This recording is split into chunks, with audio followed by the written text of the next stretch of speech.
But first, let's turn to the crackling tinderbox that is the city of Chicago this weekend.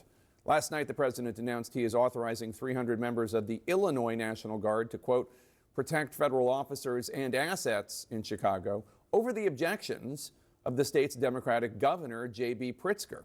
Just moments ago, the Homeland Security Secretary responded to Chicago's mayor, who called ICE's actions, quote, dangerous and reckless. People on the streets are clapping as we do our work. They're clapping as these officers are arresting these bad criminals. This is a war zone. His city is a war zone, and he's lying so that criminals can go in there and destroy people's lives. Where we have gone, we've made it much more free. People are much safer. Joining us now to discuss Illinois Governor J.B. Pritzker. Governor Pritzker, what's your response to Secretary Noem? And as a practical matter, since you oppose this troop deployment, is there anything you can do? Well, good morning, Jake. And let me just say that the secretary doesn't know what she's talking about. She frankly says that people are clapping. They're not. They're booing her on the street, and they're booing ICE and CBP. They're marching, the CBP marching on a beautiful Sunday in Michigan Avenue in downtown Chicago. They're raiding neighborhoods where instead of going after the bad guys, they're just picking up people who are brown and black and then checking their credentials. Are you a U.S. citizen? I don't know about you, but I don't carry around papers that say I'm a U.S. citizen. So you can imagine people are getting detained. They're getting arrested, U.S. citizens. And they did this, of course, when they raided a building in the middle of the night in South Shore. 130 people that were emptied out of this building.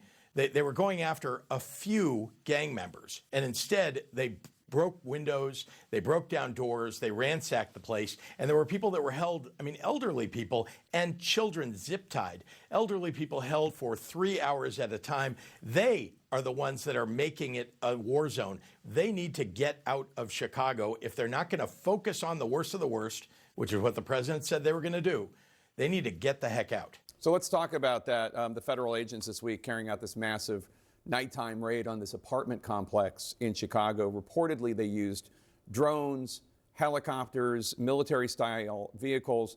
A Border Patrol officer told the New York Times that snipers rappelled down to the roof of the building during the raid from a helicopter. What more can you tell us about this raid? Well, let me also mention that the Border Patrol shouldn't be there either. They're claiming that the shores of Lake Michigan are the border of the United States, and therefore they should be in Chicago. They belong on the borders, truly on the borders, and where there may be some mayhem that they need to deal with, but it's not in the city of Chicago. What happened at that building is shameful. Our Department of Children and Family Services are investigating what happened to those children who were zip-tied and held, some of them nearly naked, in the middle of the night. And again, elderly people being thrown into a U-Haul for 3 hours and detained, U.S. citizens. What kind of a country are we living in? And this raid at this building is emblematic of what ICE and CBP and the President of the United States, Kristi Noem and Greg Bovino, are trying to do. They want mayhem on the ground. They want to create the war zone so that they can send in even more troops. Now they're claiming they need 300 of Illinois' National Guard. Well, we didn't need them before they showed up. And what they ought to do is allow us to work with FBI, ATF, DEA, who are civilian law enforcement and understand how to target and take out the bad guys.